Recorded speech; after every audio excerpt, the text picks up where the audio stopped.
করতে পারবা। লিখে রাখো, সুন্নিরা গর্দান দিবে, জীবন দিবে, কিন্তু ঈমান কখনো বিক্রি করবে না। ডান হাত তুলে বলো ঠিক কি না?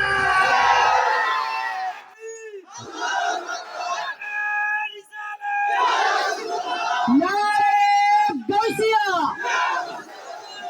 আহলে সুন্নাত ওয়াল জামাত। কেন বিক্রি করবে না জানেন? আজকে থেকে নোট করে রাখো, সন্দীপে উরকিচ্ছরে কাশিমি আমি আসি আর না আসি, তবে লিখে রাখো, ওহাবিরা বিক্রি হয়েছে সৌদি রিয়ালের কাছে, আহলে হাদিস বিক্রি হয়েছে খ্রিস্টানদের ডলারের কাছে, শিয়ারা বিক্রি হয়েছে ইরানের টাকার কাছে, আর সুন্নিরা বিক্রি হয়েছে মদিনাওয়ালা নবীর কাছে। ডান হাত তুলে বলো ঠিক কি না? নবীর কাছে বিক্রি যারা হয়ে যায়, দুনিয়ার কোন টাকা পয়সা গোল্ড দিয়ে এদের ঈমান কখনো কেনা যাবে না। জবান খুলে বলেন যাবে। আপনারা দেখেছেন এবার জশ্নে জুলুসে দাগন বইয়া মিলাদুন নবীতে হামলা হয়েছে। আপনারা দেখেছেন এবার কিশোরগঞ্জে 18 বছরের একজন যুবককে মাথায় আঘাত দিয়ে ডাইরেক্ট শহীদ করে ফেলেছে। আপনারা দেখেছেন এবার মিলাদুন নবীতে কসবা বিবাড়িয়া গোপীনাথপুরে একজন মুরব্বী, নাম হচ্ছে হাফেজ মমতাজ সাহেব, বয়স হচ্ছে 82 বছর বয়স, খুব বেশি হাঁটতে পারে না, কিন্তু রসুলের মিলাদুন নবীর দিনে হাতের মধ্যে ডান হাতে লাঠি, বাম হাতে লাঠির হাত ধরে টুক টুক টুক টুক করে হাঁটতে শুরু করলো। হঠাৎ করে এজিদ বাহিনী, এজিদের সন্তানটা মাথার মধ্যে এত জোরে বাড়ি দিয়েছিল, তার মাথা ফেটে রক্তের ফোঁটা তার সাদা পাঞ্জাবি রক্তাক্ত হয়ে গিয়েছে। এরা মনে করেছিল সুন্নিদের মাথায় আঘাত করলে মিলাদুন নবী মনে হয় বন্ধ হয়ে যাবে। এরা মনে করেছিল সুন্নিদের রক্ত বের করলে এরা মনে হয় মিলাদুন নবী করবে না, কিন্তু জানে না সুন্নিরা হচ্ছে হুসাইনি। হুসাইনিরা রক্ত দিয়েছে কারবালাতে, আজকেও দিবে, কিন্তু এজিদ বাহিনী রক্ত খাবে। তবে মনে রাখো, হুসাইনিরা যত যাবে রক্ত, সুন্নি হবে শক্ত। ডান হাত তুলে বলো ঠিক কি না? সব বিক্রি করা যাবে, সুন্নিদের ঈমান বিক্রি করা যাবে আছে যতক্ষণ এই দেহেতে প্রাণ, আমি গেয়ে যাব নবীর গুণগান। যত দিকে না বাধা ইবলিস শয়তান, আমি গেয়ে যাব নবীর গুণগান। বলো না, আমি গেয়ে যাব নবীর গুণগান। কেউ করবে সুনাম, কেউ করবে বদনাম, আমি গেয়ে যাব নবীর গুণগান। খোদা তুমি মোর রব, খোদা তুমি মোর রব, মোর নবী মোর সব, আমি গেয়ে যাব নবীর গুণগান। বলো না, আমি গেয়ে যাব নবীর গুণগান। যত দিকে না বাধা ইবলিস শয়তান, যত দিকে না বাধা ইবলিস শয়তান, আমি গেয়ে যাব নবীর গুণগান। কি প্রথমে আকীদা নিয়ে, নবীর প্রেম নিয়ে একটু কথা বলে ফেলেছি, এতে কি আপনারা আমার উপর রাগ করেছেন? আসুন এবার আমি ছোট্ট করে আপনাদের একটু প্রশ্ন করতে চাই। সন্দ্বীপ সাগরের মধ্যখানে ডানেও আল্লাহর সুন্দর সাগর, বামেও সাগর, মারাজাল বাহরাইনি ইয়ালতাকিয়ান বাইনাহুমা বারযাখুল লা ইয়াবগিয়ান। মন থেকে বলুন, জীবনে একবার হলো মদিনা যেতে মন চায় কি চায়? আল্লাহকে দেখান চায় কিনা? এক আশিক চমৎকার বলেছিল, हमने माना कि जन्नत बहुत ही हंसी छोड़कर हम मदीना ना जाए कहीं, यूं तो जन्नत पे सब है मदीना नहीं और मदीना में जन्नत मौजूद है। আশিক বলে, আমার এক পাশে যদি রাখা হয় জান্নাত, এক পাশে মদিনা, যদি জিজ্ঞেস করা হয় তুমি কোথায় যাবা, আশিক বলে 1 কোটি বার আমি বলবো আমি জান্নাতে নয়, আমি জীবনে একবার মদিনায় যেতে চাই, আমি জীবনে একবার মদিনায় যেতে চাই। কিরে আশিক, জান্নাতে যাবি না কেন? বলে না না না, জান্নাত অনেক সুন্দর, জান্নাতুন তাজরি মিন তাহতিহাল আনহার, জান্নাতে গেলে 4টা নহর পাওয়া যাবে, একটা দুধের নহর, একটা শরাবের নহর, একটা মধুর নহর, আর একটা হচ্ছে ইন্না আ'তাইনাকাল কাউসার, আজকে থেকে মনে রাখবেন, কাউসারের সৃষ্টিকর্তা আল্লাহ, কিন্তু মালিক হচ্ছেন মদিনাওয়ালা। আমার রসুল বলে, আমি যদিও মালিক, আমি কিন্তু কাউসার বন্টন করব না, আমি কাউসার পিয়াবো না। রসুল কে বন্টন করবে? নবী আমার বলে, লিখে রাখো, কাউসার বন্টন করবে আমার ডানে একজন যুবক আর বামে আরেকজন যুবক। এই দুইজন যুবককে যদি মৃত্যুর আগ পর্যন্ত মোহাম্মত করতে পারো, তো হাউজে কাউসার নিশ্চিত পান করবা। নবী আর কারা? আমার নবী বলে, একজন হাসান আর একজন ইমাম হুসাইন। একটু জবান খুলে বলে আয় আসে, তুমি এত সুন্দর করে জান্নাতের কথা বললা, তারপরে জান্নাতে কোনো যাবি না? বলে না না, জান্নাতে তন্ন তন্ন করে খুঁজে দেখলাম, জান্নাতে মদিনা পাই না, জান্নাতে মদিনা পাই না, জান্নাতে মদিনা পাই না। কিন্তু মদিনায় গিয়ে দেখলাম একটা জায়গা আছে, মা বাইনা ওয়া বাইতি মিম্বারে রাউসাতুল রিয়াজিল জান্নাহ। মদিনায় গিয়ে দেখলাম সেখানে জান্নাতের টুকরা রিয়াজুল জান্নাহ পাওয়া যায়। তোমরা কি মনে করেছ শুধু জান্নাতের টুকরা রিয়াজুল জান্নাহ দেখার জন্য মদিনায় যাব? আরে না, শুধু মদিনায় গেলে রিয়াজুল জান্নাহ পাওয়া যায় এমনটা নয়। মদিনায় গেলে জান্নাতের মালিক মদিনাওয়ালা নবীকে পাওয়া যায়। জোরে বলি সুবহানাল্লাহ। ওই নবীর প্রেম মহব্বত নিয়ে আপনি বসে পড়েছেন। আপনার তাকদীরটা ভালো যে আল্লাহ আমাদেরকে সুন্নিয়তের ভিতরে কবুল করেছেন। সবাই জবান করে উচ্চ আওয়াজে একবার বলি আলহামদুলিল্লাহ। আসুন, আমি একখানা আয়াত তেলাওয়াত করব। আমি জানি আপনাদেরকে না বললো আপনার জবানটা এখন আমার সাথে নাড়াবেন, কারণ এই আয়াতটি প্রত্যেকের মুখস্থ আছে।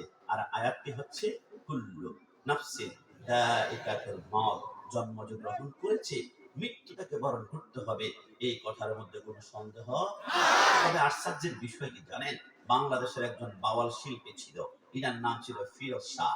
তিনি একটা গান লিখেছেন, গানের নাম হচ্ছে এক সেকেন্ডের নাই ভরসা। গানটা লিখে 2001 সালে ঢাকা আর্মি স্টেডিয়ামে 50,000 মানুষের সামনে মাইক্রোফোনটা হাতের মধ্যে নিয়ে তিনি নতুন একটা গান আজকে গাইবেন। সবাই অবাক হয়ে যাবে, হে বাওয়াল, এত সুন্দর গান তুমি লিখতে পারো। স্টেজের মধ্যে উঠে মাইক্রোফোনটা হাতের মধ্যে নিয়ে শুধু টান দিয়েছিল, এক সেকেন্ডের নাই ভরসা। নাই ভরসা বলার সাথে সাথে স্টেজ থেকে তার দেহটা জমিনে ডাক করে পড়ে গেল। ঢাকা মেডিকেলে নেওয়ার পরে ডাক্তার বৃদ্ধাঙ্গুল দিয়ে চাপ দিল শিরার মধ্যে, কান্না করে বলল, আজাইল এত জোরে রুহটা টান দিয়েছে, 37টা রক দুই টুকরা হয়ে গিয়েছে। নিঃশ্বাসের কোনো আলামত নাই, মৃত্যুর কোনো সিগন্যাল নাই। গত এক সপ্তাহ পূর্বে চট্টগ্রাম আখতারুজ্জামান ফ্লাইওভারে একজন যুবক মোটরসাইকেল কিনেছে R15। মোটরসাইকেলটা 120-এ যখন স্পিডটা উঠিয়েছিল, কন্ট্রোল করতে পারে নাই। এরকম স্ট্যান্ড ল্যাম্পের লোহার সাথে মাথাটা এত জোরে বাড়ি খেয়েছিল, মাথার মগজগুলা ছিন্ন ভিন্ন হয়ে গিয়েছে। তুমি আর আমি কিন্তু লিখেছি, ইস, আমার দোস্ত এত অল্প সময় মৃত্যুবরণ করবে, কল্পনা করতে পারে নাই। তুমি কল্পনা করলো কি আর না করলো কি, দুনিয়াতে আসার সিরিয়াল আছে, যাওয়ার কোনো সিরিয়াল পাবে না। আমি কিছুদিন পূর্বে প্রোগ্রামে গিয়েছিলাম শায়েস্তাগঞ্জ হবিগঞ্জ সিলেটে। একজন যুবক বলল, হুজুর মাথায় একটু হাত দিয়ে দোয়া করবেন। আমি মুস্কি হেসে বললাম, তোমার চেহারা বড্ড সুন্দর, পারলে দাড়িগুলো একটু রেখে দাও। মুস্কি হেসে বলল, হুজুর বিয়েটা করে নেই, 40 বছর পরে দাড়িগুলা রাখবো, 50 বছরে হজ করবো, 60 বছরে 5 ওয়াক্ত নামাজ পড়া শুরু করবো, আল্লাহ যদি কবুল করে। আমি বললাম মুস্কি এসে, ভালো কথা, প্ল্যানিং সুন্দর, পরিকল্পনা সুন্দর, কিন্তু 70 বছর বাঁচবা, গ্যারান্টি তোমাকে কে দিয়েছে? এক সেকেন্ডের নাই ভরসা। নিঃশ্বাসটা বন্ধ হবে, আমি কাশেমের মাথায় সুন্নতের পাগড়ি খুলে ফেলা হবে। নিঃশ্বাসটা বন্ধ হবে, আমার কোটি খুলে ফেলা হবে। নিঃশ্বাসটা বন্ধ হবে, আমার জুব্বা খুলে ফেলা হবে। নিঃশ্বাসটা বন্ধ হবে, আমার প্রত্যেকটা সুন্নাত পকেটের মেসওয়াক খুলে ফেলা হবে। নিঃশ্বাসটা বন্ধ হবে, আমার পকেটে সুন্নতের আতর খুলে ফেলা হবে। মৃত্যুর আগে 100 সুন্নত যদি থাকে, জুদা জুদা আলাদা আলাদা, কিন্তু একটা সুন্নত কবরে যাওয়ার সময় কোন বাপের বেটা খুলতে পারবে না, জুদা করতে পারবে না। একটা সুন্নত নিয়ে মদিনাওয়ালার সামনে কবরে লাব্বাইক বলে হাজির হতে পারবো। এটা সুন্নতের লেখা, দাঁড়িয়ে একটু জবান করে বলে সুবহানাল্লাহ। সুন্নি যদি দাবি করি, রাসূলের সুন্নত রাখবো। রাসূল যদি একটা মুস্কি হাসি দেয়, চোখের পলকে পুলসে রাত পার হবে, একটু জবান খুলে বলে সুবহানাল্লাহ। কথা বলতে আমার উপর কষ্ট পেয়েছে। এবার দুনিয়ার জমিন থেকে যাওয়ার পরে হচ্ছে কবর। এই সন্দীপের বার আমি জানি না আপনি কিভাবে নিবেন। কবরে যাওয়ার পরে কিন্তু 2টা স্টেশন প্রত্যেকের সামনে আসবে। ইন্নামাল কবরু রাযাতুম মিন রিয়াজিল জান্নাহ আও হুফরাতুম মিন হুফারিন নার। এক নম্বর স্টেশনের নাম হচ্ছে রওজা, রওজা মানে জান্নাত। আর দুই নম্বর স্টেশনের নাম হচ্ছে হুফরা, হুফরা মানে জাহান্নাম। আপনি কি মনে করেছেন সন্দীপের আগুন যদি আপনার আঙ্গুল লাগে, প্রথম আঙ্গুল পড়বে, তারপর কনুই পড়বে, তারপর সিনা পড়বে, তারপর মুখ পড়বে, তারপর কলিজার মধ্যে টনটন করে ধরবে। কিন্তু জাহান্নামের আগুন নারুল্লাহিল মুকাদাতুল্লাতী তাত্তালিউ আলাল আফইদা, জাহান্নামের আগুন যদি প্রথম আঙ্গুলে লাগে, আঙ্গুল পড়বে না, প্রথম ডাইরেক্ট কলিজাটা জ্বালিয়ে পুড়িয়ে অহংকার করে ফেলবে। কিছুক্ষণ পর বান্দা বলবে, আল্লাহ আমি জাহান্নামের আগুন সহ্য করতে পারি না, আমার তৃষ্ণা, গলা শুকিয়ে গিয়েছে, জিহ্বা কাঠের মতো শক্ত হয়ে গিয়েছে, আল্লাহ একটু পানি দাও না। তৃষ্ণা, আল্লাহ পানি দাও না। পিপাসা, আল্লাহ পানি দাও না। হে যুবক বার, আল্লাহর কসম, জাহান্নামে কোনো ঠান্ডা পানি পাওয়া যাবে না, ইল্লা হামিমা ওয়া গাসসাকা, সেইখানে গরম গরম পুষ দেওয়া হবে। আমি কাশিমের মুখের ভিতরে ব্রণ উঠলে আমি টিপ দিয়ে বলে, চিপ পুষ ফেলে দেই তো, আমার কোনা টিপ দিলে ফুস বের হয়, আমার বিচি টিপ দিলে ফুস বের হয়। ওই ফুসগুলা যখন টিস্যু দিয়ে মুছে ফেলি, জাহান্নামের ফেরেশতা মালিক সেই ফুসগুলা সংগ্রহ করে জাহান্নামের আগুনের বাতের মালের মতো টকবক করে উত্তাতে শুরু করে। আপনি আমি যখন পানি পানি বলে কান্না করব, আল্লাহর কসম এক গ্লাস গরম পুষ আপনার হাতে আমার হাতে দিবে। এটা কি ঠান্ডা নাকি গরম দেখার কোনো সুযোগ থাকবে না, কারণ গলা শুকিয়ে কাঁটার মতো হয়ে যাবে। যখনই গরম পুষগুলা খাবো, আমাদের শরীরের মাংসগুলা ঝরঝর করে জমিনের মধ্যে পড়বে।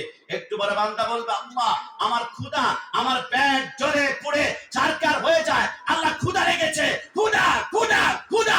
কসম, জাহান্নামে কোনো সুস্বাদু ফল পাওয়া যাবে না, তবে একটা ফল ক্ষুধা বলে চিৎকার করলে আপনার হাতের মধ্যে দিবে, দেখতে আপেলের মতো। হাদিসের মধ্যে লেখে ওই ফলের নাম জাক্কুম ফল।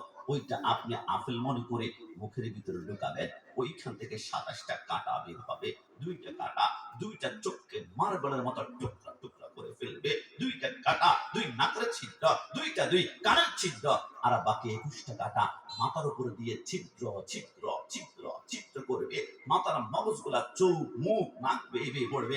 বান্দা কান্না করবে, আল্লাহ মাফ করে দাও না। আমার আল্লাহ বলে, খবরদার, আমি বারবার বলেছিলাম, ইয়া আইয়ুহাল্লাযীনা আমানুত্তাকুল্লাহ হাক্কা তুকাতিহি ওয়া লা তামুতুন্না ইল্লা ওয়া আনতুম মুসলিমুন। যদি বাংলাদেশে নয়, পৃথিবীতে মৃত্যুবরণ করার সময় মুমিন আমি আল্লাহকে আল্লাহ ডেকে মুসলমান হয়ে 5 ওয়াক্ত নামাজ আদায় করে নিঃশ্বাস নিতা, তাহলে জাহান্নাম নয়, আমি আল্লাহ তোমাকে দিতাম জান্নাত। থেকে জবান খুলে বলুন সুবহানাল্লাহ।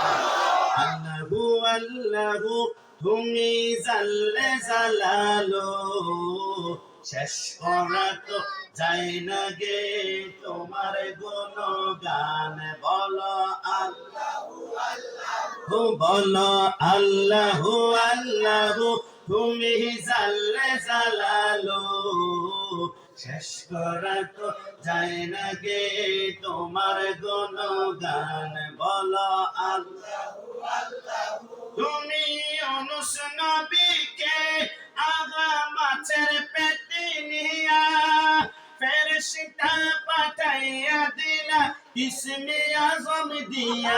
দমে দমে হারে দম জপে ইসমে আজম, দমে দমে হারে দম জপে ইসমে আজম। মাছের পেটে থেকে তার দিলা পরিত্রাণ। বলো আল্লাহু আল্লাহু, তুমি জাল্লে জালালু, শেষ করা তো যায় না গে তোমার গুণগান। বলো আল্লাহু আল্লাহু। একটু জবান খুলে বলি সুবহানাল্লাহ। খবরে জাহান্নাম। আমি জাহান্নামের কথা বললে আপনাদের চোখের পানি দূর রাখতে পারবেন কিনা আমি জানি না, কিন্তু আমার চোখের পানি বের হলে কান্না করলে কিছু মনে করবেন না, কারণ মাম্বাকা বিন খাশিয়াতিল্লাহ, যে চোখ থেকে আল্লাহর ভয়ে এক ফোঁটা চোখের পানি বের হবে, ওই চোখকে আল্লাহ কখনো জাহান্নামে দিবেন না। যদি যুবক আমার, পর্দা নিশিন্না বন্যা অন্তরের কান লাগাতে হবে। জাহান্নাম কত কঠিন হবে, জাহান্নাম থেকে বাঁচার জন্য আপনাকে কি কি আমল করতে হবে আমার নবী সব আমাদেরকে জানিয়ে দিয়েছেন।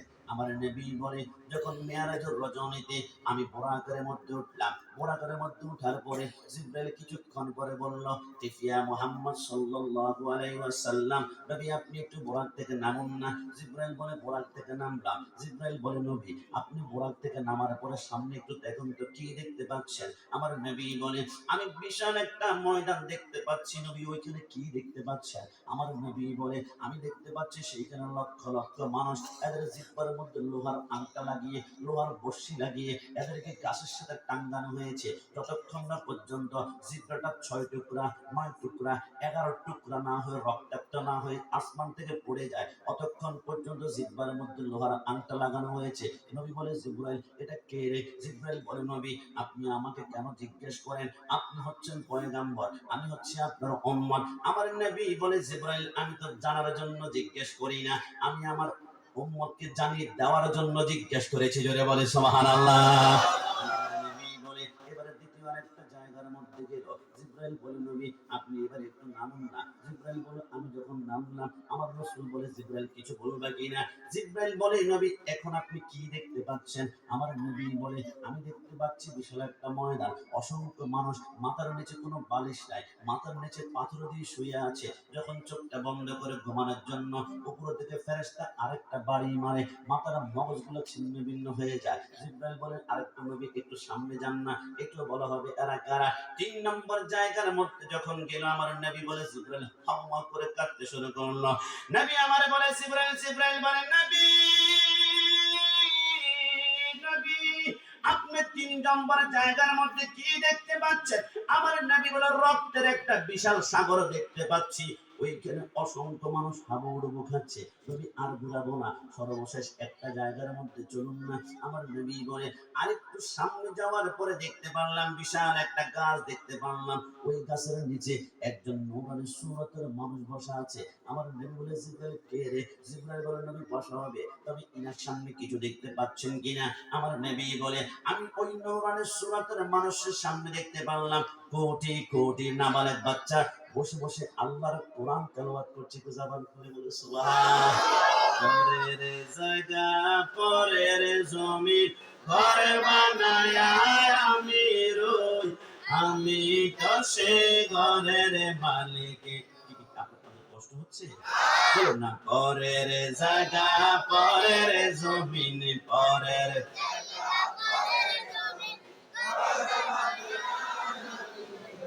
আমি তো সে ঘরের মালিক নই, আমি তো সে ঘরের মালিক।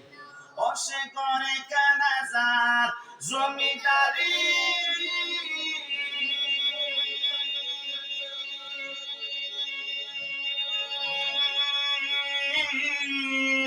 আমি পাই না তার হুকুম জারি,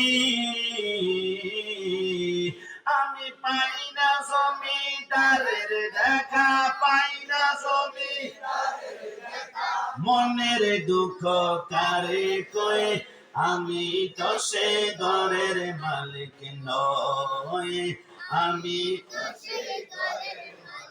নই, আমি তো সে ঘরের। শেষবারের মতন, ঘরের জায়গা পরের জমিন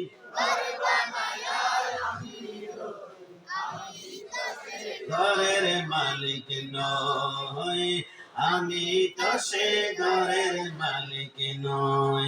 জিবরাইল বলে, নবী এবার প্রথম জায়গার মধ্যে চলুন তো। ওই যে একটা জায়গায় দেখলাম অসংখ্য মানুষের জিহ্বার মধ্যে লোহার বিভিন্ন শিকল দিয়ে আটকানো রাখা হয়েছে, এরা কারা? জিবরাইল বলে, অন্য কেউ নয়, ওয়ালা তাকুল্লাহুমা উফফি ওয়ালা তানহারহুমা ওয়া কুল্লাহুমা কাওলান কারীমা। জিবরাইল বলে, ওই যে নবী প্রথম জায়গার মধ্যে গেলেন, অন্য কেউ নয়, এরা যারা আব্বা আম্মার সাথে গাদ্দারি করেছে, আব্বা আম্মার সাথে জিহ্বা নাড়িয়ে নাড়িয়ে বেয়াদবি করেছে, এরা হচ্ছে ওই সন্তানগুলা। এর যুবক, আমি কোন আব্বা আম্মার কথা বললে তোমাদের চোখে চোখের পানি বের হবে, আজকে থেকে লিখে রাখো, আমার মা, আমার বাবা যখন মিলন করেছিল, আমার বাবার এক ফোঁটা বীর্যের কোটি কোটি ভাগের একটা শুক্রাণু গিয়ে আমার মার রহিমের ভিতর দিয়ে মায়ের পেটের মধ্যে যখন চলে গেল, ওই বীর্যের উপরে 40 দিন যাওয়ার পর ওইটার বীর্য থাকে না, ওইটা মায়ের পেটের ভিতরে মাংসের টুকরা হয়ে যায়। ওই মাংসের টুকরার উপরে 40 দিন যাওয়ার পরে ওইটার মাংসের টুকরা থাকে না, ওইখান থেকে এবারে দুইটা চোখ বের হয়। ওই চোখের উপরে 40 দিন যাওয়ার পরে ওইখান থেকে দুইটা হাত বের হয়। ওই হাতের উপরে 40 দিন যাওয়ার পরে সেইখান থেকে দুইটা পা বের হয়। ওই পায়ের উপরে 40 দিন যাওয়ার পরে সেইখান থেকে মাথা বের হয়। মাথার উপরে 40 দিন যাওয়ার পরে সেইখান থেকে আবার চুল বের হয়। চুলের উপরে 40 দিন যাওয়ার পরে সেইখান থেকে এবার আমার আল্লাহ অঙ্গ প্রত্যঙ্গ আস্তে আস্তে বড় করতে শুরু করে।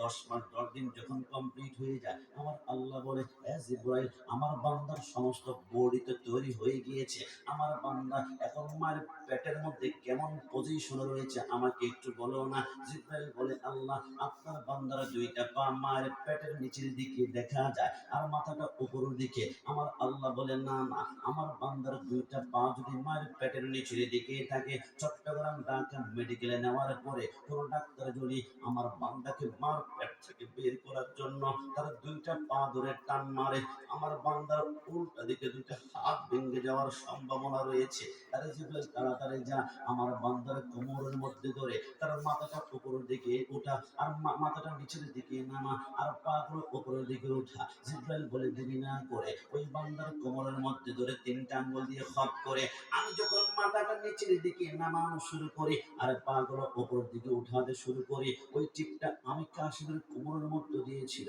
আপনাদের কোমরের মধ্যে দিয়েছিল।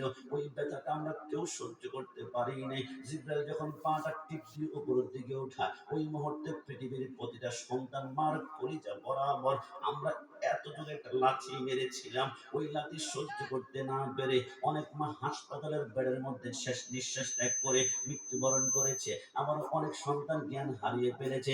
আসমানে ফেরেশতারা কান্না শুরু করে দিল, আল্লাহ আল্লাহ, মা সন্তান দুইজন মনে মৃত্যুবরণ করেছে, কোনো আওয়াজ নাই। আল্লাহ মনে হয় মৃত্যুবরণ করেছে। আমার আল্লাহ বলেন, না, সন্তান জন্ম দেওয়ার সময় মা সন্তান দুইজন যদি মৃত্যুবরণ করে তামাম দুনিয়া তো মরুভূমি হয়ে যাবে। আরে জিবরাইল, মেডিকেল সায়েন্স ব্যবহার কর। আল্লাহ, এটা আবার কেমন? আমার আল্লাহ বলে, যে সন্তান কান্না করে না তার পিঠের মধ্যে তুমি 3টা আঙ্গুল দিয়ে 3বার কষা মারো। জিবরাইল বলে, একবার কষা দে, 2বার কষা দে, 3বার কষা দেওয়ার সাথে সাথে সন্তানটা যখন মা ওয়া করে কান্না করে ওঠে, যে মাকে ইনজেকশন দিলে জ্ঞান ফেরানো যায় না, যে মাকে ধাক্কা দিলে জ্ঞান ফেরানো যায় না, আল্লাহর কসম, সন্তানের ওয়াও কান্নার আওয়াজটা মার কানে যেতে দেরি হয়, মার জ্ঞানটা ফিরতে 1টা সেকেন্ড সময় লাগে না। একটু জবান খুলে বলে, দুনিয়াতে আসার পরে মার স্তন থেকে আমরা একটানা 2 বছর দুধ পান করেছি। আপনি বলবেন, গোলাম রাব্বানী কাসেম হুজুর 1 ফোঁটা করে আর কতটুকু দুধ পান করেছি? কিন্তু ইংল্যান্ডের অক্সফোর্ড বিশ্ববিদ্যালয়ের খ্রিস্টান বৈজ্ঞানিকরা বলে, আর 2 বছরের দুধগুলা বাদ দাও, মার স্তন থেকে যে তোমরা 1 ফোঁটা দুধ পান করেছ, ওই 1 ফোঁটা দুধ নিয়ে আমরা বৈজ্ঞানিকরা 1 বছর গবেষণা করলাম। গবেষণা করার পরে মার 1 ফোঁটা দুধের ভিতরে আমরা আল্লাহর এমন একটা কুদরত দেখতে পারলাম। আমরা কালিমা পড়ে মুসলমান হয়ে গেলাম। কি দেখেছ? বৈজ্ঞানিকরা বলে, আল্লাহর কসম, আমরা দেখলাম মার 1 ফোঁটা দুধের ভিতরে আমার আল্লাহ দুনিয়ার 180 রকমের ফলের রস ঢুকিয়ে দিয়েছে। জোরে বলি সুবহানাল্লাহ। আরে যুবক, আমি কোন মায়ের কথা বলছি? কসম করে বলি, আটলান্টিক মহাসাগরে বলো, প্রশান্ত মহাসাগরে বলো, বঙ্গোপসাগরে বলো, ভারত মহাসাগরে বলো, কর্ণফুলী নদী বলো, পদ্মা, মেঘনা, যমুনা বলো, তামাম দুনিয়ার পানিগুলা যদি জাহান্নামের মধ্যে ছেড়ে দেওয়া হয়, জাহান্নামের আগুনের বিন্দু মাত্র তাপ কমবে না, কমবে না, কমবে না। কিন্তু আব্বা আম্মার মহব্বতে যদি 1 ফোঁটা চোখের পানি চোখ থেকে বের হয়ে যায়, আমার আল্লাহ জাহান্নামকে সেকেন্ডের ভিতরে জান্নাতের বাগান বানিয়ে দিবে। যদি বলি সুবহানাল্লাহ। বৈজ্ঞানিকরা বলে, তোমরা যে মার স্তন থেকে একটানা 2 বছর দুধ পান করেছ, ওই 2 বছরের দুধগুলা যদি একটা পাল্লায় রেখে তোমরা ওজন দিয়ে দেখো, তোমরা দেখবা 2 বছরে অন্তত পক্ষে মার স্তন থেকে তোমরা 27 মণ দুধ পান করেছো। জোরে বলি সুবহানাল্লাহ। জান্নাতের চাবি আমার মা, ও মা গো জান্নাতের চাবি আমার মা। ডান হাত তুলে বলো ঠিক কিনা। ও মা জান্নাতের চাবি আমার মা, ও মা গো জান্নাতের চাবি আমার মা। মা যার পেছে নাই তার মতো দুঃখী নাই, খালা ফুফু মায়ের মতো না, ও মা গো জান্নাতের চাবি আমার মা। সেটার মতন জান্নাতের চাবি আমার মা, ও মা গো জান্নাতের চাবি আমার মা। সন্তানের বেহেশত যার যার মায়ের পায়ের নিচে, মা জননী যাহার প্রতি সন্তুষ্ট হয়ে আছে, মায়ের যদি দোয়া করে মৌলার দরবারে, জান্নাতবাসী কইর মাওলা আমার সন্তানের। সবার আগে মায়ের দোয়া কবুল করেন সেই কিবরিয়া। ডান হাত তুলে বলো ঠিক কিনা।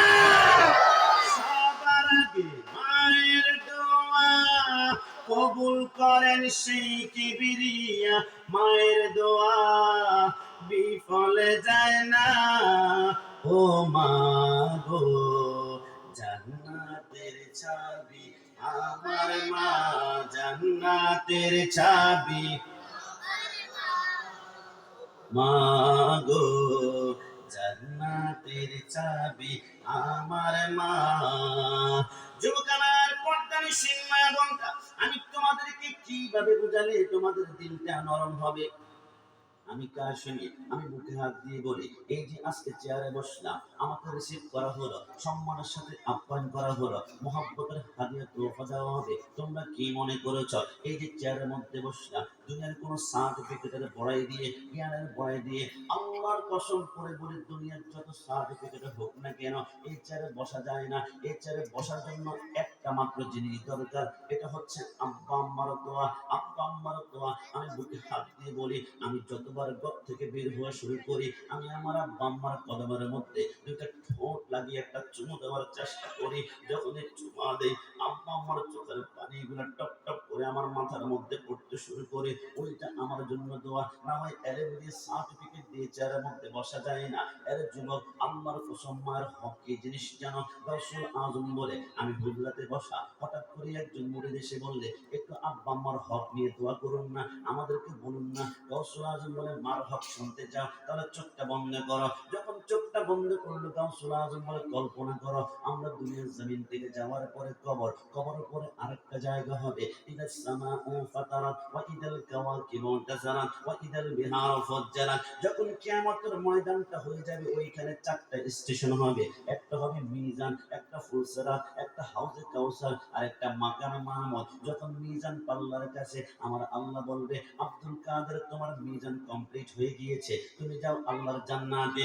রাসূল আযম বলে, আমি যখন জান্নাতের দিকে রওনা করব, হঠাৎ করে আমি জান্নাতের মধ্যে ডান পা ঢোকানোর পূর্বে আমি পিছন দিক থেকে একটা আওয়াজ শুনতে পারবো, ইয়া আব্দুল কাদের। আমি অবাক হয়ে যাব, কিরে কিয়ামতের ময়দানে মা সন্তানকে চিনে না, সন্তান মাকে চিনে না, আমাকে আবার কে ডাক দিয়েছে।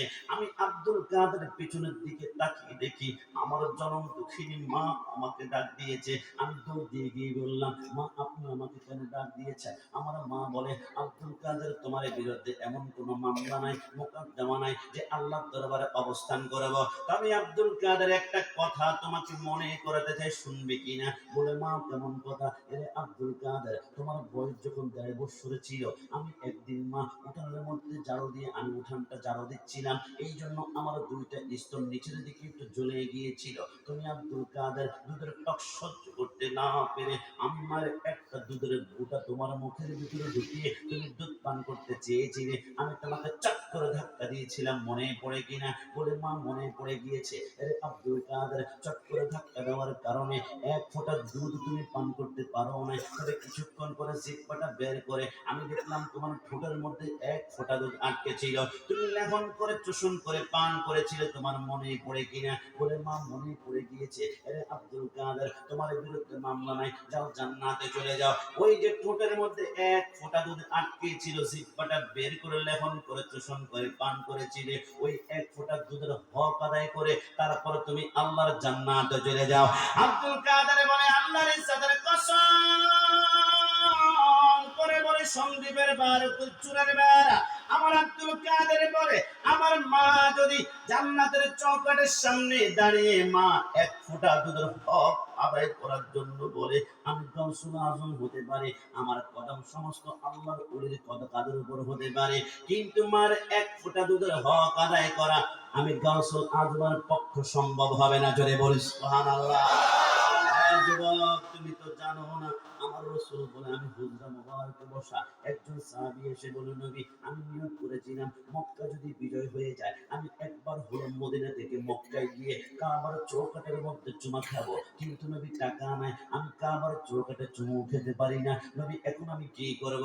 আমার নবী বলে সত্যিকার অর্থে বল তোর ঘরে কি তোর আব্বা আম্মা আছে কিনা? নবী আছে তো। আমার নবী বলে এইখান থেকে একটা দৌড় দিয়ে গিয়ে আব্বা আম্মার কদমের মধ্যে দুইটা ঠোঁট লাগিয়ে একটা চুমা দিবা।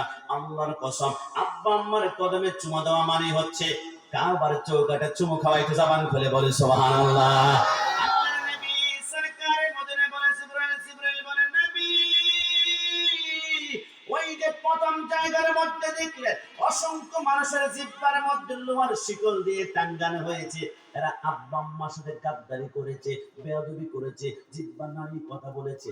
জিবরাইল দুই নম্বর জায়গার মধ্যে দেখলাম অসংখ্য মানুষের মাথার নিচে পাথর দিয়ে শুইয়া চোপর দিয়ে আরেকটা পাথর দিয়ে বাড়ি মারে, এরা কারা? জিবরাইল বলে নবী অন্য কেউ নয়, ওই যে ফজরের সময় আযান দিয়েছিল আসসালাতু খায়রুম মিনান নাওম, ঘুম থেকে নামাজ উঠতাম, কিন্তু ফজরের সময় মাথার নিচ থেকে শিমুল তুলার বালিশ কোনো মতো সরায় না, নামাজ পড়তে চায় না। কারণ কি জানেন? কিয়ামতের ময়দানে প্রথম প্রশ্ন হবে তুমি কেন সেইটা করলা না, নামাজ পড়লা না? বান্দা বলবে আল্লাহ আমি এমপি ছিলাম, আমি মন্ত্রী ছিলাম, আমি মেম্বার ছিলাম, আমি চেয়ারম্যান ছিলাম, আমি মানুষের বিচার আচার করতে করতে নামাজ পড়তে পারি নাই। আমার আল্লাহ বলবে আনতা কাযাবুন, তুমি মিথ্যাবাদী। আল্লাহ কেন কেন?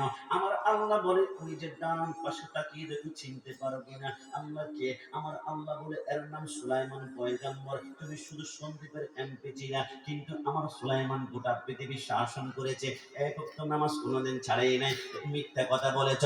কিছুক্ষণ পর আরেকজন বান্দাকে ডাক দিবে, বান্দা তুমি কেন নামাজ পড়ো না? বান্দা বলবে আল্লাহ আমার ডেঙ্গু ছিল, আমার জ্বর ছিল, আমার সর্দি ছিল, আল্লাহ দুনিয়াতে অসুস্থ ছিলাম, আমার আল্লাহ বল অসুস্থ ছিল, নামাজ পড়তে পারে নাই, মিথ্যাবাদী। আল্লাহ কেন কেন? আমার আল্লাহ বলে ডান পাশে তাকিয়ে দেখো ওই যে সুন্দর চেহারা মানুষটাকে চিনতে পারো কিনা? আল্লাহ কে কে? আমার আল্লাহ বলে এর নাম হযরতে আইয়ুব আলাইহিস সালাম, তুমি তো সামান্য অসুস্থ হয়েছিলা, কিন্তু আমার আইয়ুবকে 18 বছর পর্যন্ত কেনাই কামড়িয়েছে। আইয়ুব বলেছিল আল্লাহ আমার পার তালু থেকে মাথার তালু পর্যন্ত কেনাই কামড়িয়ে শেষ করে ফেলা, আল্লাহ একটা অঙ্গে একটু হেফাজত করবেন। আমার আল্লাহ বলে এটা আবার কোনটা? ওগো আল্লাহ এটা হচ্ছে আমার লিসান, এটা হচ্ছে আমার জিহ্বা। আমার আল্লাহ বলে কি রে আইয়ুব জিহ্বা কেন হেফাজত করতে বললি? আল্লাহ যাতে করে সেইটার মধ্যে গিয়ে জিহ্বা নাড়িয়ে নাড়িয়ে পড়তে পারে সুবহান রাব্বিয়াল আলা, সুবহান রাব্বিয়াল আলা। আমার আইয়ুব জীবনে এক ওয়াক্ত নামাজ পড়ে নাই, তুমি সামান্য জ্বর হয়েছ, নামাজ ছেড়ে দিয়েছ। কিছুক্ষণ পর আরেকজন বান্দাকে ডাক দিবে, তুমি কেন নামাজ পড়ো নাই? আমার ওই বান্দি বলবে আল্লাহ আমার স্বামী অত্যাচার করে আমার উপর জুলুম করতো, ওই স্বামীর অত্যাচার থেকে বাঁচার জন্য নামাজ পড়তে পারি নাই। আমার আল্লাহ বলবে আনতা কাযাবুন, তুমি মিথ্যাবাদী। আল্লাহ কেন কেন? আমার আল্লাহ বলে ডান পাশে তাকিয়ে দেখো সুন্দর চেহারা রমণী চিনতে পারো কিনা? আল্লাহ কে? আমার আল্লাহ বলে এর নাম হচ্ছে হযরতে আসিয়া। একটু জবান খুলে বলে সুবহানাল্লাহ।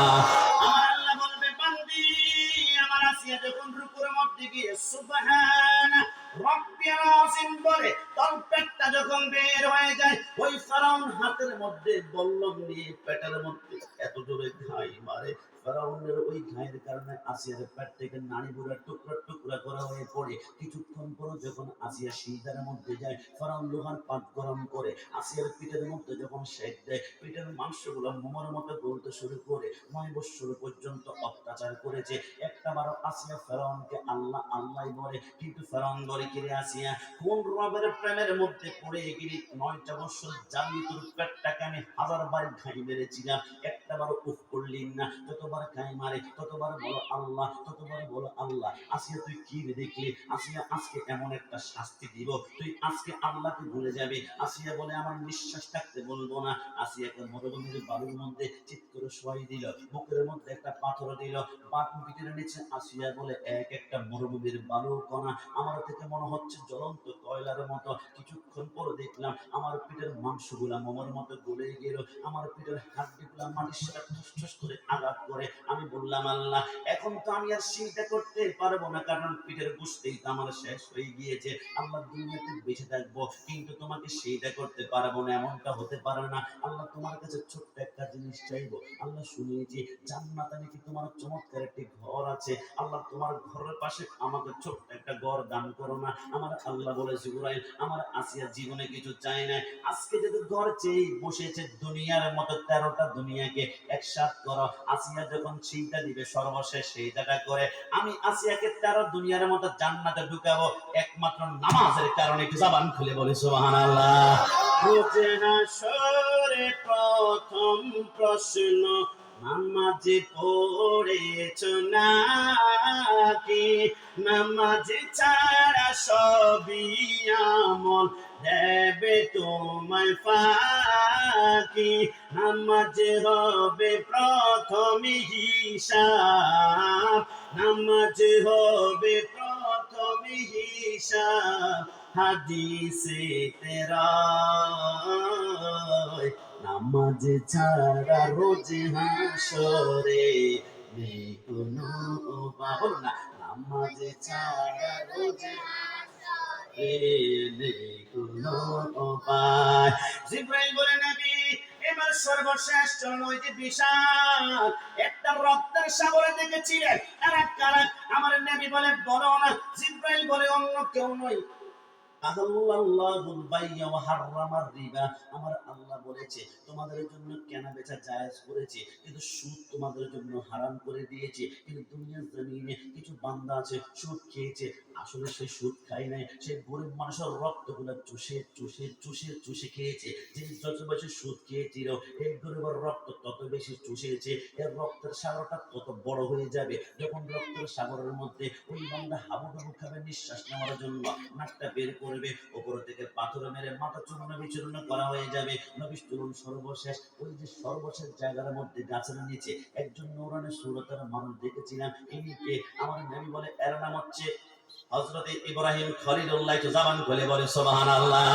আমার নবী বলে, জিবরাইল, এবারে ইনার সামনে ছোট্ট ছোট্ট নাবালেগ বাচ্চা দেখিয়েছি, এরা কারা? আমি দুনিয়ার কোনো বানানো কথা যদি বলি, সন্দীপের বেড়া আমাকে একটা প্রশ্নের উত্তর দেন তো আল্লাহ। দুনিয়াতে অনেক সন্তান দেখলাম জন্মগ্রহণ করার 1 ঘন্টা পরে মৃত্যুবরণ করেছে, জন্মগ্রহণ করার 2 ঘন্টা পরে মৃত্যুবরণ করেছে, জন্মগ্রহণ করার 1 দিন পরে মৃত্যুবরণ করেছে। আল্লাহ, যে সন্তানটা দুনিয়াতে সে 1 ঘন্টা মাত্র বাঁচবে, একে দুনিয়াতে দেওয়ার কি প্রয়োজন ছিল? 10 মাস 10 দিন মাকে কেন আপনি কষ্ট দিলেন আল্লাহ? যে সন্তানটা দুনিয়াতে 1 দিন পরে মৃত্যুবরণ করবে, আপনি তো আগ থেকেই জানেন, তাহলে সন্তানকে কেন দুনিয়াতে পাঠিয়েছেন? আমার আল্লাহ বলে, কেন পাঠিয়েছে শুনিয়ে নাও। আমি যখন দেখি কোন সন্তানের আব্বা আম্মা দুনিয়ার জমিনে আমল দিয়ে ফুলসরাত পার হতে পারবে না, তখন তার সন্তানটাকে দুনিয়া থেকে নাবালক অবস্থায় নিয়ে যায়, পুকুরের মধ্যে ফেলে আমি আল্লাহ মেরে ফেলি, গাড়ির নিচে অ্যাক্সিডেন্ট করে মেরে ফেলি। আল্লাহ কেন কেন?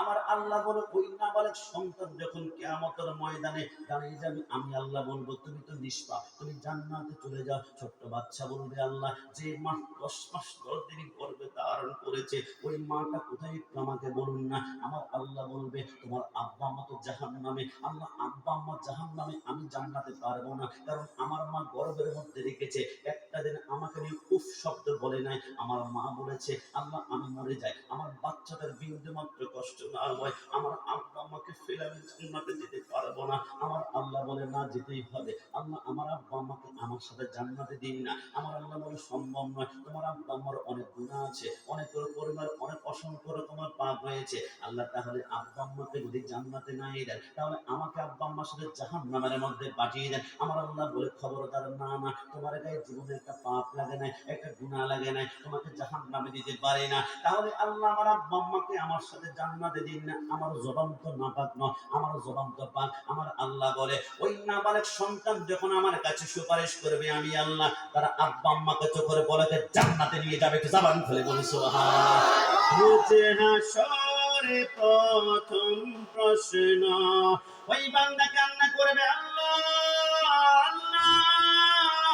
আমার আল্লাহ বলে সন্দীপের বাড়া, উরিকিচ্ছরের বাড়া, তোমাদের সন্তান যদি নাবালক অবস্থায় মৃত্যুবরণ করে, তাহলে টেনশন করো না, ওই সন্তানগুলোকে আল্লাহ জান্নাত দিব না, জাহান্নাম দিবে না কিয়ামত পর্যন্ত। ইব্রাহিম খলিলুল্লাহর সামনে বসে বসে আল্লাহ কোরআন তেলাওয়াত শিখাবেন। একটু জবান খুলে বলে সুবহান। ওই নবীর উম্মত দাবি করা সুন্নাহ মানো না, নবীর অপমানে তোমার হৃদয় কাঁদে না। ডান হাত তুলে বলো ঠিক কিনা। নবীর উম্মত দাবি করা সুন্নাহ মানো না, নবীর অপমানে তোমার হৃদয় কাঁদে না। তুমি বিজাতীয় সংস্কৃতিতে ছপেছ পরাণ, তুমি কেমন মুসলমান, তুমি কেমন মুসলমান, বল না তুমি কেমন মুসলমান, তুমি কেমন মুসলমান। নামাজের সাথে নাই পরিচয়, নামাজের সাথে নাই পরিচয়, মানো না কোরআন, তুমি কেমন মুসলমান, তুমি কেমন মুসলমান। তুমি সুদের টাকায় প্রাসাদে গড়া ঘুষ ছাড়ো না, দিন দুঃখিনা খেয়ে মরে খবর রাখো না। ডানা তুলে বলো ঠিক কিনা। তুমি সুদের টাকায় প্রাসাদে গড়া ঘুষ ছাড়ো না, দিন দুঃখিনা খেয়ে মরে খবর রাখো না। তুমি ঘুষ খেয়ে অবিচার করো সাজিয়া প্রদান, তুমি কেমন মুসলমান, তুমি কেমন মুসলমান। শেষবারের মতো, তুমি কেমন মুসলমান, তুমি কেমন মুসলমান। হে যুবক, তুমি কেমন মুসলমান। আমার নবীর বিরুদ্ধে আঙ্গুল তুলে কথা বলে একটা বার তুমি প্রতিবাদ করলে না, কিন্তু আমরা বারবার বলেছি দুনিয়ার সব সুন্নিরা সহ্য করতে পারে, নবীর বিরুদ্ধে আঙ্গুল তুললে সহ্য করতে পারে না। My prophet my soul, my prophet my heart, my prophet my life, my prophet my love, আন-নাবিয়্যু আওলা বিল মুমিনিনা মিন আনফুসিহিম। নবী আমার জান, নবী আমার প্রাণ, নবী আমার কলিজা। আমার নবীর বিরুদ্ধে কেউ যদি জিহ্বা নাড়িয়ে কুরুক্তি করে, তার জিহ্বা টেনে ছিঁড়ে ফেলা হবে। ডান হাত তুলে বলো ঠিক কিনা।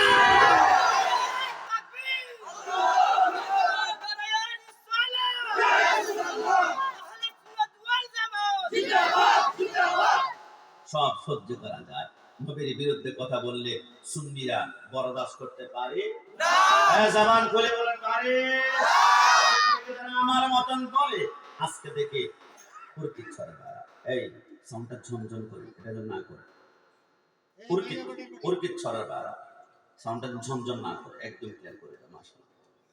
পুরকিত ছড়ে বাড়া আজকে থেকে মনে রাখবেন, কেউ যদি আমার নবীর বিরুদ্ধে গালাগালি করে, তার বিরুদ্ধে গরম হওয়ার পূর্বে একটা বার চিন্তা করে দেখবেন, যে নবীকে গালি দিয়েছে, সে নবীকে গালি দেয় নাই, তার পরিচয় সে প্রকাশ করেছে। তার মা একজন, তার বাবা একজন নয়, অসংখ্য পুরুষের মিলনে তার জন্ম হয়েছে, তার জন্মের ভিতরে অবৈধতার গান রয়েছে, কিন্তু আমার নবী কত পূত পবিত্র আপনি জানেন।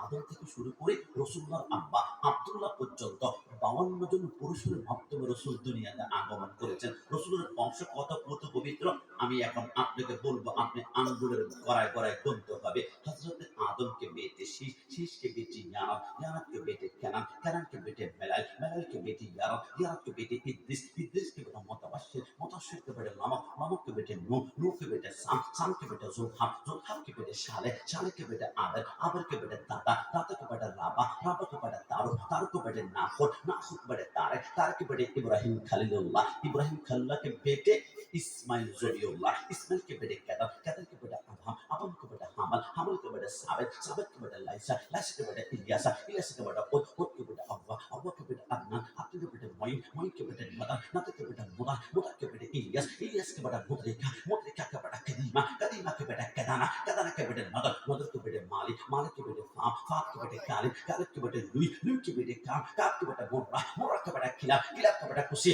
कुसी के बेटे अब्दुल मन्नान, अब्दुल मन्नान के बेटे हाशिम, हाशिम के बेटे अब्दुल मुत्तलिब, अब्दुल मुत्तलिब के बेटे अब्दुल्लाह, अब्दुल्लाह के बेटे मुहम्मदुर रसूलुल्लाह सल्लल्लाहु अलैहि वसल्लम। দুই হাত তুলে বলে ইয়া রাসূলুল্লাহ। না না না, একটু একটু একটু, আমি কি ইয়া রাসূলুল্লাহ বলাতে আপনারা আমার উপর রাগ করেছেন?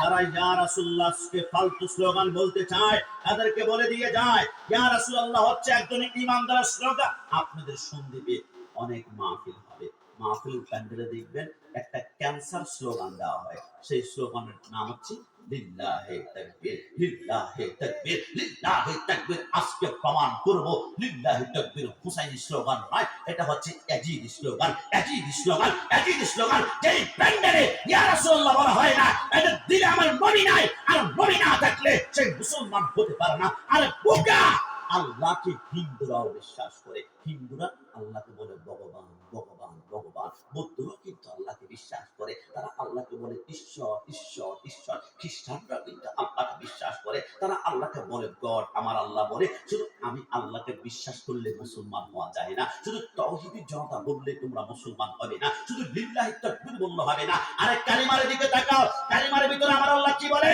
লা ইলাহা ইল্লাল্লাহ। এতটুকু খানতে হয় নাই, একটু পরে বলেছে মুহাম্মাদুর রাসূলুল্লাহ। লা ইলাহা ইল্লাল্লাহ মানে হচ্ছে নারায়ে তাকবীর, আল্লাহু আকবার। আর মুহাম্মদ রাসূলুল্লাহ মানে হচ্ছে নারায়ে রিসালাত। ইয়া রাসূলুল্লাহ কে জবান করে বলে সুবহানাল্লাহ। আমার ভাইরা লিল্লাহি তাকবীর করতে আসতো, আমি জানি আজকে অনেক যুবক আজকে মাহফিলে আসবে না। দোস্ত ওর কি চলছে, প্রোগ্রামটা হচ্ছে যাবি না? আর না, কেন যাবি না? এটা সুন্নিদের মাহফিল, এটা বিদাতীদের মাহফিল, এটা মাজার পূজারীদের মাহফিল, এটা বিরিয়ানি খুরদের মাহফিল, এটা জিলাপি খুরদের মাহফিল, এটা গরম সুন্নিদের মাহফিল। আমি বলি যেইখান থেকে শুনতে পারো সেইখান থেকে শুনো। লিল্লাহি তাকবীর বলে তোমার ঈমানকে তারা কিনে ফেলছে। কেন জানো?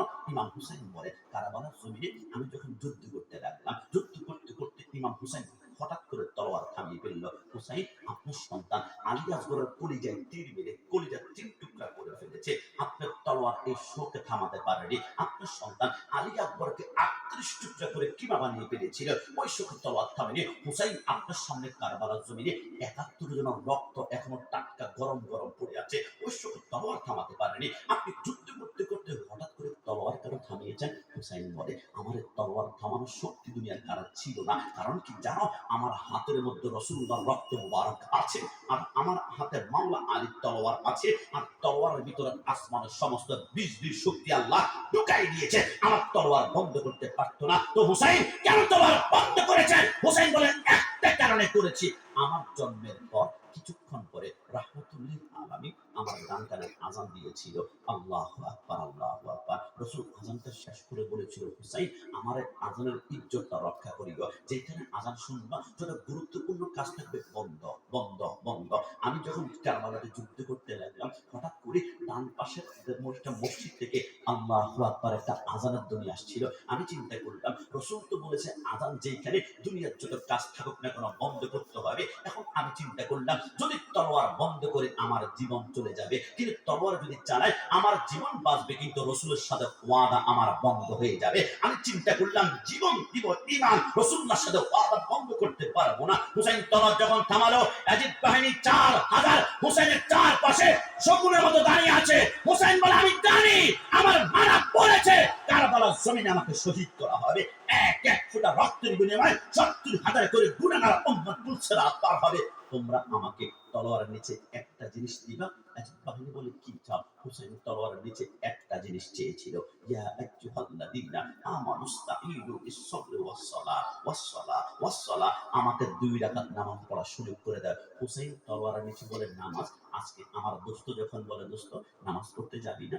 আমার লুঙ্গিতে সমস্যা আছে। দোস্ত নামাজ পড়তে যাবি না? আমার প্যান্টে একটু সমস্যা আছে। দোস্ত নামাজ পড়তে যাবি না? গতকালকে রাতে আমি গোসল করতে পারি নাই। হুসাইনি যদি হও, হুসাইন তলোয়ারের নিচে নামাজ বলেছে, তুমি নামাজ ছেড়ে দিবা, হুসাইন দাবি করতে পারবে না, হুসাইনি পারবে না। ইমাম হুসাইনের সেই বাহিনী বলে, ইয়াজিদ বাহিনী, হুসাইন 2 রাকাত নামাজই তো পড়বে, 2 রাকাতে মাত্র 4টা সিজদা দেওয়া হোক না কেন? 4000 সৈন্য আছে, ঘুরতে পারবে না। ইমাম হুসাইন সেই কারবালার জমিনে প্রথম রাকাতে 2টা সিজদা কমপ্লিট করেছে, দ্বিতীয় রাকাতে একটা সিজদা দিয়ে বাকি একটা সিজদা থেকে যখন যাচ্ছিল, ইয়াজিদ বাহিনী বলে, কি রে হুসাইন যেভাবে তলোয়ার ঘুরাচ্ছিল একটু আগে, আর মুলাও তেমন ভাবে কাটে না, শশা তো কাটে না, গাজর তো কাটে না, বেগুন কাটে না, এত স্পিডে তলোয়ার থামাচ্ছিল।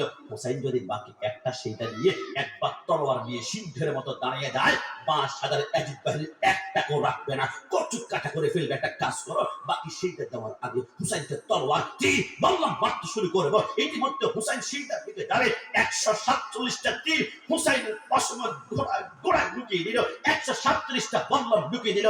আর তলোয়ার দিয়ে দুষ্টগুলা শরীর থেকে কিমার মতো আটকে আছে। হুসাইন চিৎ হয়ে পড়ে গিয়েছে, 2টা হাত একসাথ করে বলেছিল, আল্লাহ আল্লাহ, আমি 4টা সেইটা করতে চেয়েছিলাম, আল্লাহ 3টা সেইটা হয়েছে, একটা সেইটা বাকি আছে, আল্লাহ একটু শক্তি দেন না, বাকি একটা সেইটা করে আমি মৃত্যুর করে ঢুলে পড়বো। আমার আল্লাহ বলে, না মুমকিন, সম্ভব নয়। আল্লাহ দিন না, আমার আল্লাহ বলে, না আল্লাহ কেন দিবেন না? আমার আল্লাহ বলে, হুসাইন বাকি একটা সেইটা কারবালা নয়, বাকি একটা সেইটা দিবা, কুল্লুহুম আলাইহা ফান ওয়া ইয়াবকা ওয়াজহু রাব্বিকা যুল জালালি ওয়াল ইকরাম, বাকি একটা সেইটা দিবা কিয়ামতের ময়দানে ডাইরেক্ট আমি আল্লাহর কুদরতি কদমে আমি ওয়াদা করলাম, ওই একটা সেইটার বিনিময়ে ওর কি চার সব দিবে। তুমি হুসাইনকে যারা কিয়ামত পর্যন্ত স্মরণ করবে, তারা সুহাদায়ে কারবালা মাহফিল করবে, ওই একটা সেইটার বিনিময়ে প্রত্যেকটা হুসাইনিকে আমি আল্লাহ চোখের পলকে নিজ কুদরতি হাতে জান্নাতে ঢুকিয়ে দিব। যদি বলি সুবহানাল্লাহ। ইমাম হুসাইন চিৎ হয়ে শুয়ে আছে, সীমার বুকের উপর বসলো, আল্লাহ আলাদা করলো। হুসাইনের মাথার বাপের চুলগুলার মধ্যে সীমার মুষ্টি ধরে উপরের দিকে তখন আলোক করলো, রক্তের ফোঁটাগুলা পড়ছে। সীমার উপরে ইয়াজিদ বাহিনী যুদ্ধ করতে হবে না, সুলতানের কারবালা খতম হয়ে গিয়েছে, তোমরা সবাই চলে আসো। সমস্ত ইয়াজিদ বাহিনী এসে হুসাইনের কল্লা থেকে রক্ত পড়ছে দেখে তারা উল্লাস করে তারা তকবীর দিচ্ছে। ইমাম জয়নুল আবেদিন একমাত্র কারবালার জমিনে বেঁচে ছিল, অসুস্থ, বিছানা থেকে পিঠ উঠাতে পারছেন না। তিনি বলেন, কি রে, কারবালার জমিনে 72 জনের লাশ পড়ে আছে, রক্ত পড়ে আছে, যেই আহলে পাককে নামাজের সালাম দিলে নামাজ পর্যন্ত হয় না, এদেরকে জবাই করে কারা উল্লাস করছে আমি একটু দেখতে চাই। ইমাম জয়নুল আবেদিন বলে, আমি মাটির মধ্যে গড়াগড়ি দিয়ে আমি তাঁবুর কাছে আসলাম, তাঁবুটা একটু করে উঠাই দেখলাম শিমরন হাতের মধ্যে হুসাইনের কল্লাটা, রক্তের ফোঁটা পড়ছে, আর ইয়াজিদ বাহিনীর ডান হাত ধরে ওই রক্ত দেখে আনন্দ উল্লাস করছে, আর একটা তাকবীর তারা দিচ্ছে ওই মুহূর্তে, লিল্লাহে তাকবীর, লিল্লাহে তাকবীর, লিল্লাহে তাকবীর। আমি জয়নুল আবেদিন 1 ঘন্টা অপেক্ষা করেছিলাম, একটা বার তারা ইয়া রাসূলুল্লাহ বলে কি না, কিন্তু 7 ঘন্টা পর্যন্ত দাঁড়িয়েছিলাম, লিল্লাহি তাকবীর বলেছে, একটা বার তারা ইয়া রাসূলুল্লাহ বলেনি। ওই দিন থেকে কারবালার জমিনে স্লোগান হয়ে গেল 2 ভাগ, একটা হুসাইনি একটা ইয়াজিদি। হুসাইনি স্লোগান হচ্ছে নারায়ে তাকবীর, আল্লাহু আকবার, নারায়ে রিসালাত, ইয়া রাসূলুল্লাহ। আর ইয়াজিদি স্লোগান শুধু লিল্লাহি তাকবীর, লিল্লাহি তাকবীর, লিল্লাহি তাকবীর। আর চাই যুবকদের অন্তর থেকে নবীকে সরাই ফেলতে চায়, যুবকদের অন্তর থেকে নবীর প্রেম সরাতে চায়, যুবকদের অন্তর থেকে মিলাদুন নবী সরাই ফেলতে চায়, কিন্তু ওর কি চায় সন্দীপে একজন আশিক রাসূল থাকতে, হুসাইনি থাকতে, কোন বাপের বেটা ইয়া রাসূলুল্লাহ বন্ধ করতে পারবে না।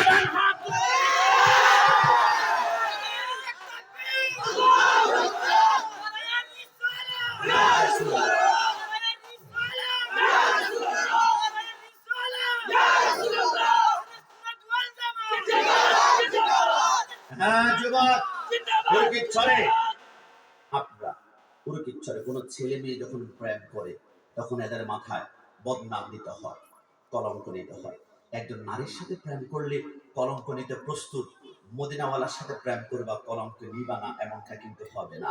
নবীর সাথে প্রেম করতে হলে মাঝে মাঝে বদনাম দিতে হবে, তোমাকে বলবে মাজার পূজারি, মাজার পূজারি। নবীর সাথে প্রেম করতে হলে মাঝে মাঝে তোমাকে বলবে বিদআতি, বিদআতি, বিদআতি। নবীর সাথে প্রেম করতে হলে মাঝে মাঝে তোমাকে বলবে জিলাপিখোর, গরম সুন্নি। গরম সুন্নি বলাতে কি রাগ করা যাবে?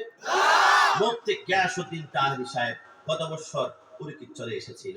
উনি মাঝে মাঝে একটা ডায়লগ বলে, আমি তো বালা না, বালা লইয়া আমিও বলি ওহাবি বালা না, সুন্নি হইয়া থাইকো। কথা ঠিক কি না? কোরআনের কথাগুলো, হাদিসের কথাগুলো মাইনা মাইনা চইল, ওহাবি বালা না, সুন্নি। না, না, আপনারা মনে হয় ভয় পাচ্ছেন। কোনো সমস্যা আছে? আমি কি বাড়িতে ফিরে যেতে পারবো না? তাহলে দেখি যদি সুন্নি পরিচয় খুশি হন, একটা জবানা বন্ধ থাকবে না। মুস্কি হেসে হেসে আমার সাথে সবাই বলতে হবে। আর হঠাৎ করে যখন দেখবেন অনেকের মুখ কালো হয়ে যাচ্ছে, হাসি বন্ধ, বুঝতে হবে ওইখানে ইমানের গন্ডগোল থেকেছে। কথা বলা ঠিক না? দেখি একসাথে কোরআনের কথাগুলো, হাদিসের কথাগুলো মাইনা মাইনা চইল, ও হাবিব নিকো বিবালানা, সুন্নি হইয়া নামাজ রোজা ঈমান তাজা করিবা সকলে, বলিয়া লাগাও সুকুত সবাই নামাজে মন থেকে বলুন 5 ওয়াক্ত নামাজ পড়তে চাই কি চাই না? এই হাত তুলে আল্লাহকে দেখান, চাই কি না? নামাজ রোজা ঈমান তাজা করিবা সকলে, বলিয়া লাগাও সুকুত সবাই নামাজে